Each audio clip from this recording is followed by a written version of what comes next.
को बीजेपी नेताओं ने ही हरवाया। पूर्व मंत्री का दर्द, कांग्रेस नहीं छोड़ी होती तो होती मंत्री।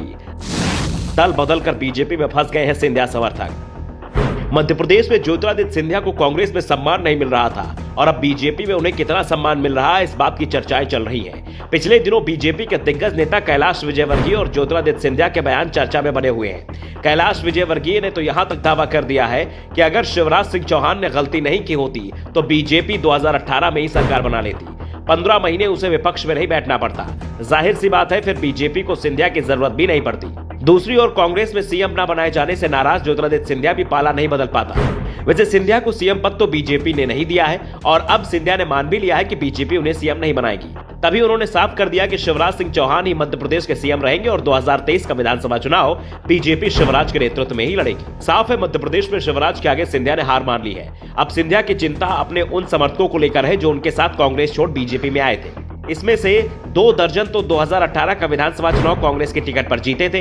कई लोग मंत्री भी बनाए गए थे, लेकिन बीजेपी में शामिल होने के बाद उपचुनाव में हार गए। उनके टिकट इस बार फंस सकते हैं, बीजेपी टिकट काट सकती है, जिसे लेकर सिंधिया परेशान दिख रहे हैं। सिंधिया पर दबाव है कि अपने समर्थकों के लिए ज्यादा से ज्यादा टिकट हासिल की जाए और शायद इसलिए उन्होंने शिवराज सिंह चौहान की तारीफ तेज कर दी है।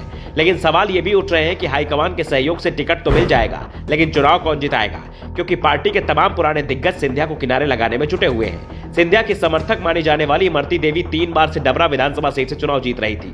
कमलनाथ सरकार में मंत्री बनाई गई थी। सिंधिया ने कांग्रेस से बगावत की तो इमरती देवी ने भी कांग्रेस छोड़ दी। बीजेपी में आई तो मंत्री पद यहां भी मिल गया, लेकिन उपचुनाव में वो हार गई। इमरती देवी अभी तक अपनी हार को पचा नहीं पा रही है। वो हर मन से ये बोलती रहती है कि अगर पार्टी नहीं छोड़ती तो आज विधायक होती और शायद मंत्री भी होती। इमरती देवी गुरुशरण महाराज, जिन्हें ग्वालियर चंबल अंचल में पंडोखर सरकार भी बोलते हैं, उनकी शरण में पहुंची और सवाल किया कि महाराज में चुनाव कैसे हार गई। तो पांडोखर सरकार ने जवाब दिया कि जिस पार्टी में थी उसी ने तुम्हें हरवा दिया, जिस पार्टी में अभी तक हो उसी पार्टी के नेता ने तुम्हें चुनाव हरवाया है, लेकिन नाम नहीं बताएंगे।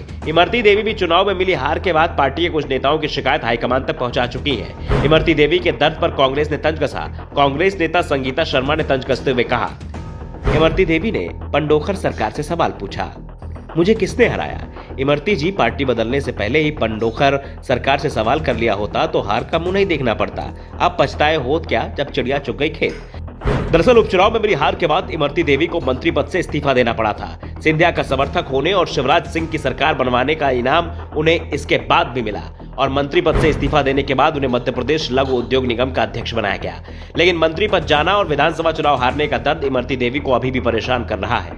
वैसे 1 साल में अब मध्य प्रदेश में फिर विधानसभा चुनाव का होना है और इमरती देवी के समर्थक सवाल कर रहे हैं कि वो किस पार्टी से चुनाव लड़ना चाहेगी, जिससे 3 बार जीती या जिसके नेताओं ने चुनाव हरवा दिया उससे। वैसे तय माना जा रहा है कि इमरती देवी शायद डबरा विधानसभा सीट से बीजेपी के टिकट पर ही चुनाव लड़ेंगी। पार्टी उन्हें डबरा से टिकट दे सकती है, लेकिन चिंता पुरानी है कि पार्टी के लोग फिर से विरोध करेंगे तो चुनाव में टिकट मिलने के बावजूद भी हार ही मिल सकती है।